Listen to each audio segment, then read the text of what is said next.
Hello दोस्तों, कैसे हैं आप? मेरा नाम है नीतीश सहाय और मैं एक लॉ प्रोफेशनल हूँ। यहाँ मैं अपने चैनल के माध्यम से आप लोगों को छोटी-छोटी जानकारियाँ उपलब्ध कराता हूँ, जिससे मेरा उद्देश्य सिर्फ़ यही रहता है कि आप लोग कुछ को लीगल जानकारी मिले और उससे आप लोग बेनिफिटेड हो सकें। आज का हमारा टॉपिक है दोस्तों, फ्लैट परचेज़ के बारे में। अगर आप भी एक फ्लैट परचेज़ करने की सोच रहे हैं, तो आपको कुछ सावधानियाँ बरतनी चाहिए, वो मैं आपको आज बताने जा रहा हूँ। दोस्तों, अगर आप फ्लैट परचेज़ करना चाह रहे हैं, तो आपको कुछ चीज़ों का बहुत अच्छे से ख़्याल रखना पड़ेगा और मेरे हिसाब से मैंने कुछ 10 पॉइंट्स बनाए हैं। उन 10 पॉइंट्स पे आपको बहुत अच्छे से ध्यान देना होगा। आइए देखते हैं वो 10 पॉइंट्स कौन-कौन से हैं। सबसे पहला और जो फोरमोस्ट पॉइंट है वो है टाइटल डीड। दोस्तों, टाइटल डीड या तो सेल डीड हो सकता है या गिफ्ट डीड हो सकता है, लेकिन ये टाइटल डीड ये बताता है कि उस प्रपोज ज़मीन का, जहाँ पर वो अपार्टमेंट बना है, उस ज़मीन पर उसके मालिक का राइट कैसे आया, कैसे इस्टेब्लिश हुआ। तो इसलिए आपको उस ज़मीन का टाइटल डीड देखना बहुत ही इम्पॉर्टेंट है दोस्तों। अगर आप टाइटल डीड ठीक से नहीं देख पाते हैं, उसको देखकर नहीं समझ पाइएगा, तो आने वाले समय में आप किसी लिटिगेशन का भी सामना करना पड़ सकता है, अगर आपने बिना टाइटल डीड देखे और उसकी जांच किए आपने फ्लैट परचेज कर लिया। दूसरा दोस्तों, टाइटल डीड जब हम देखते हैं तो टाइटल डीड में चेन ऑफ टाइटल होता है। मैं दोस्तों, चेन ऑफ टाइटल कहने का मतलब है कि आपका जो लैंड ओनर है, अगर उसका कोई एंसेस्ट्रल प्रॉपर्टी है, तब तो कुछ हद तक बात ठीक है। उसमें भी आपको ये देखना होगा कि उसकी प्रॉपर्टी उसके जो पेरेंट्स या ग्रैंड पेरेंट्स या एंसेस्टर्स जो भी हैं, उनके पास कहाँ से आया। ये एटलीस्ट आपके पास 30 ईयर का उस ज़मीन का रिकॉर्ड देखना होता है। और इसके लिए अगर आप उस लैंड ओनर ने अगर वो प्लॉट अगर किसी से परचेज किया है, फिर उसके उसके सेलर ने उसको अपना जो परचेज किया था वो कहाँ से किया, इस तरह से आप जो चेन ऑफ टाइटल बनता है, इसमें जितने भी लिंक डीड होते हैं, उन सारे लिंक डीड को आप अगर बढ़िया से देख लेते हैं, तो आपको ये पता चल जाता है कि ये ज़मीन यहाँ से इस अमुक आदमी के पास से इस आदमी के पास आई है। और इसमें आपको जो देखना होता है वो ज़मीन का कुल रकबा, यानी उसका जो टोटल एरिया है, वो भी देखना होता है कि हर एक टाइटल डीड में वो जो लैंड का जो एरिया है, वो एरिया भी ट्रांसफ़र हो रहा है या नहीं हो रहा है। अगर इसमें कहीं पर कुछ गड़बड़ है तो आप समझ सकते हैं कि ये टाइटल डीड डिफेक्टिव है। तो इसलिए टाइटल डीड का अध्ययन करना बहुत ज़रूरी होता है दोस्तों। उसके बाद तीसरा जो डॉक्यूमेंट होता है वो पावर ऑफ अटॉर्नी। हालांकि दोस्तों, कई प्रोजेक्ट ऐसे होते हैं जिसमें बिल्डर ही लैंड ओनर होते हैं, तो जहां बिल्डर लैंड ओनर है वहां तो वो पावर ऑफ अटॉर्नी लेगा नहीं किसी से, उसके पास खुद का ही रहेगा, खुद ही अपना ओनर है, एज ए ओनर वो जो है तो अपना कंस्ट्रक्ट कर लेगा। लेकिन कई प्रोजेक्ट होते हैं जिसमें वो कई लैंड ओनर से लैंड लेता है डेवलपमेंट करने के लिए, कन्वर्शन पे लेता है। आपने सुना भी होगा कि वो कन्वर्शन में उसने प्रॉपर्टी दे दिया है। तो ये जो कन्वर्शन में लेते हैं वो यही होता है कि बिल्डर को ये हैंड ओवर कर देते हैं अपनी ज़मीन, और बिल्डर उस पर एक अपार्टमेंट कंस्ट्रक्ट करता है, और कंस्ट्रक्ट करने के बाद उसमें जो फ्लैट्स निकल के आते हैं वो फ्लैट्स प्रोपोर्शनेट वे में दोनों के बीच में शेयर हो जाता है। कुछ पोर्शन जो है तो लैंड ओनर को चला जाता है और बाकी पोर्शन बिल्डर रखता है, जिसको वो बिल्डर अपना सेल करता है। तो यहाँ पर भी अगर वो प्लॉट बिल्डर का अपना नहीं है तो उसने निश्चित रूप से लैंड ओनर के साथ एक power of attorney document sign करता है, जिसके थ्रू वो उस लैंड को अपने अधिकार में लेता है और वहाँ पर वो कंस्ट्रक्शन करने का अथॉरिटी प्राप्त करता है। तो दोस्तों आपको पावर ऑफ अटॉर्नी का डॉक्यूमेंट भी बहुत अच्छे से चेक कर लेना होता है। और पावर ऑफ अटॉर्नी का जो डॉक्यूमेंट जब आप चेक करेंगे तो उसमें आप निश्चित रूप से ये भी चेक करें कि जितने भी लैंड ओनर्स हैं उन सभी ने उसमें प्रॉपरली साइन किया है या नहीं किया है। और दूसरा कि वो पावर ऑफ अटॉर्नी का डॉक्यूमेंट रजिस्टर्ड है या नहीं, क्योंकि अगर वो पावर ऑफ अटॉर्नी का डॉक्यूमेंट रजिस्टर्ड नहीं होगा तो वो फिर वैलिड डॉक्यूमेंट नहीं माना जाएगा दोस्तों। इसीलिए आप ये इन दो चीज़ों को अच्छे से चेक कर लें। आप इसके बाद जो नेक्स्ट डॉक्यूमेंट आता है यानी चौथा डॉक्यूमेंट, आप दोस्तों पावर ऑफ अटॉर्नी तो उसको अधिकार दे दिया, लेकिन बिल्डर और बायर के बीच में एक डेवलपमेंट एग्रीमेंट भी होता है। डेवलपमेंट एग्रीमेंट में बिल्डर और सॉरी मैंने गलती से बोल दिया बायर, ये बिल्डर और लैंड ओनर के बीच में होता है। बिल्डर और लैंड ओनर, तो बिल्डर और लैंड ओनर अपना इस डॉक्यूमेंट के थ्रू अपना अपना प्रोपोर्शनेट तय करते हैं, कितना प्रोपोर्शन में जो फ्लैट होगा वो किस बिल्डर को जाएगा, कितना बायर कितना लैंड ओनर को जाएगा। तो दोस्तों ये आपके लिए बहुत इंपॉर्टेंट है, ये भी डेवलपमेंट एग्रीमेंट को चेक कर लेना। इसके बाद पांचवा जो मैंने पॉइंट निकाला है, जो मेरे हिसाब से और लॉ के हिसाब से भी बहुत इंपॉर्टेंट है, कि आपको ये चेक कर लेना कि जो बिल्डर आपका जो प्रोजेक्ट बना रहा है क्या वो रेरा में रजिस्टर्ड है। RERA means real estate development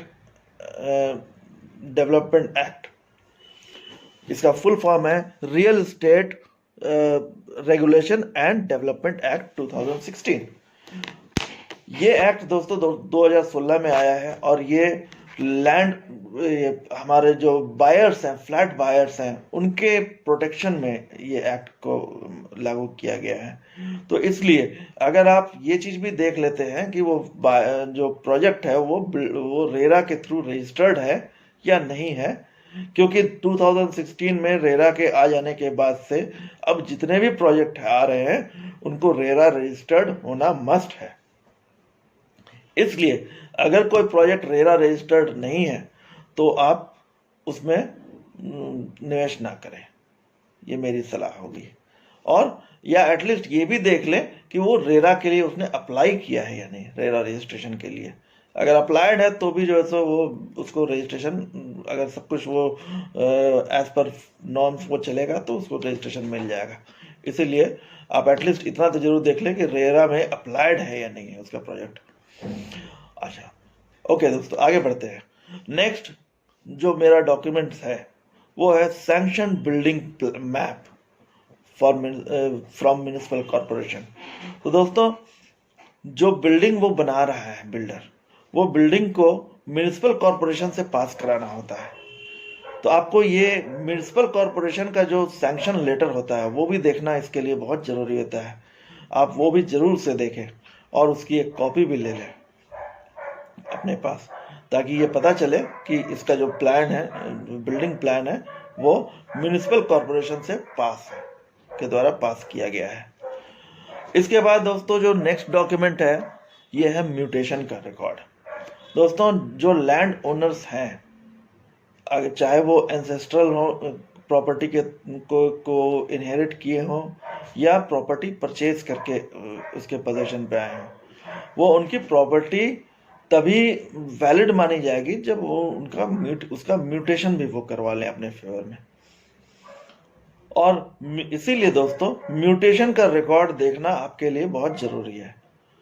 आप म्यूटेशन का जो रिकॉर्ड है वो आप लैंड ओनर से भी मांग सकते हैं और बिल्डर से भी मांग सकते हैं, बिल्डर से भी लेकर के आप देख सकते हैं। नेक्स्ट जो डॉक्यूमेंट आता है यानी नंबर 8वां, ये है म्युनिसिपल टैक्स रिसीट।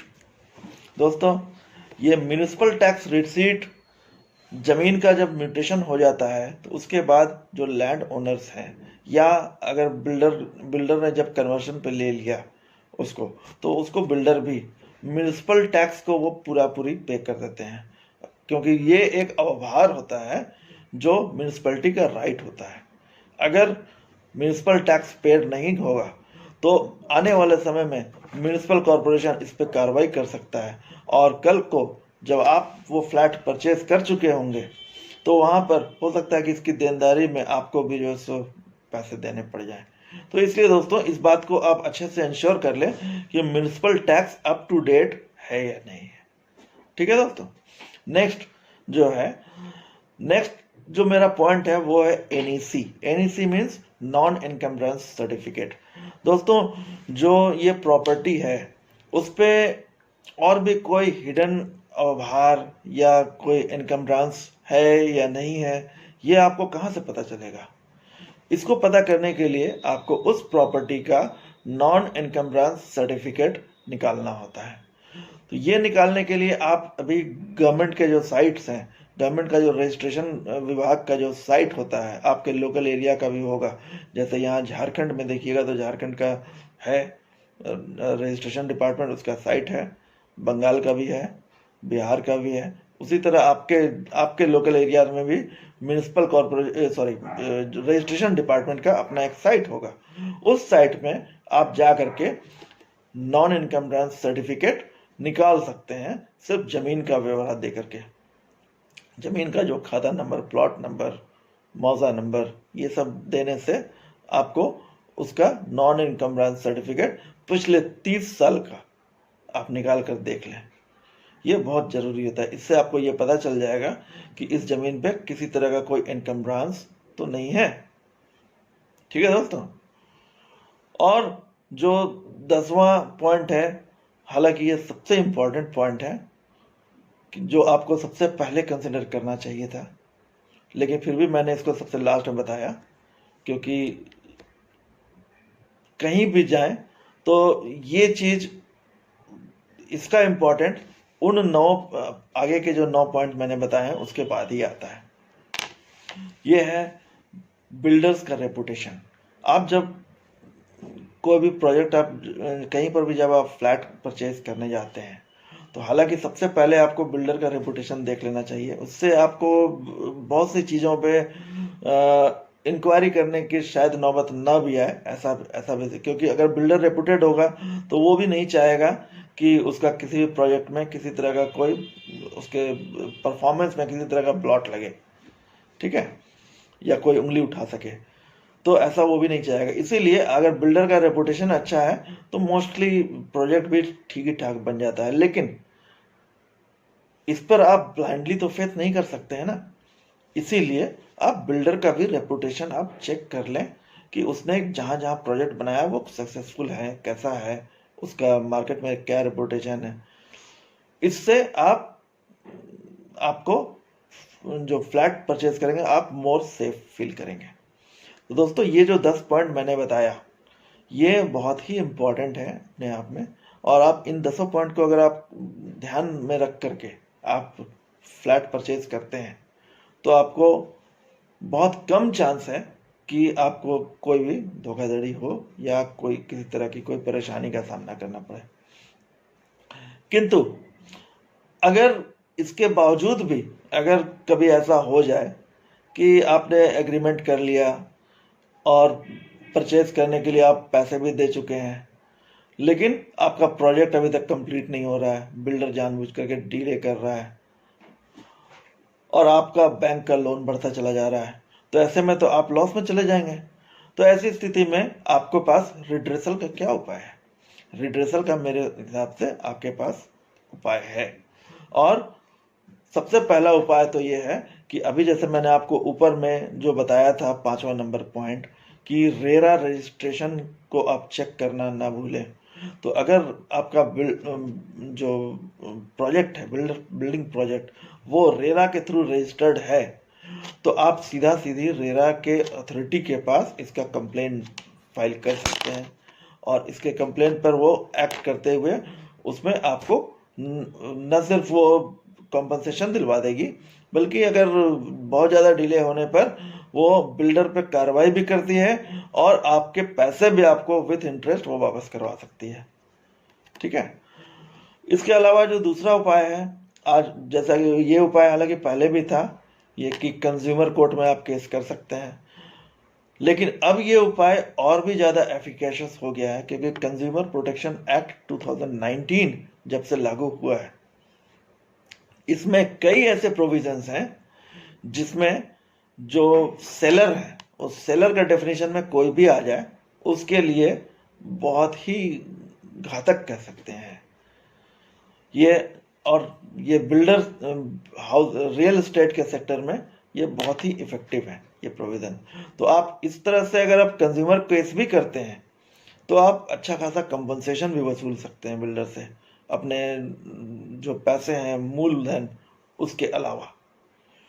इसके अलावा दोस्तों आप सिविल केस भी कर सकते हैं। सिविल केस भी करके आप बिल्डर से आप स्पेसिफिक परफॉर्मेंस के लिए स्पेसिफिक रिलीफ एक्ट में कर सकते हैं केस। आप क्रिमिनल केस भी कर सकते हैं ब्रीच ऑफ ट्रस्ट के लिए।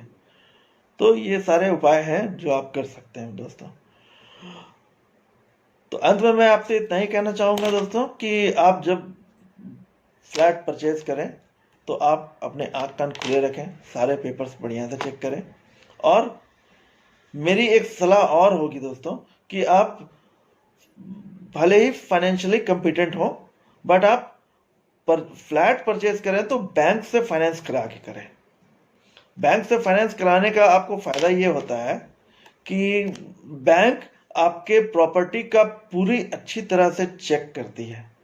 बैंक के पैनल में बहुत से एडवोकेट्स होते हैं जो आपके प्रॉपर्टी का टाइटल सर्च अच्छे से कर देते हैं, और इसके अलावा हर तरह से वो लोग जो है सो वेरीफाई करने के बाद ही वो लोन पास करते हैं। तो इससे आपका जो प्रॉपर्टी का टाइटल सर्च है वो एक बार फिर से अच्छे से हो जाएगा, तो और आप परेशानियों से बचे रहेंगे।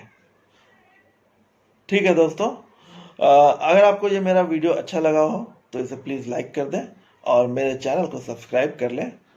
चलिए मिलते हैं फिर अगले वीडियो में। नमस्कार।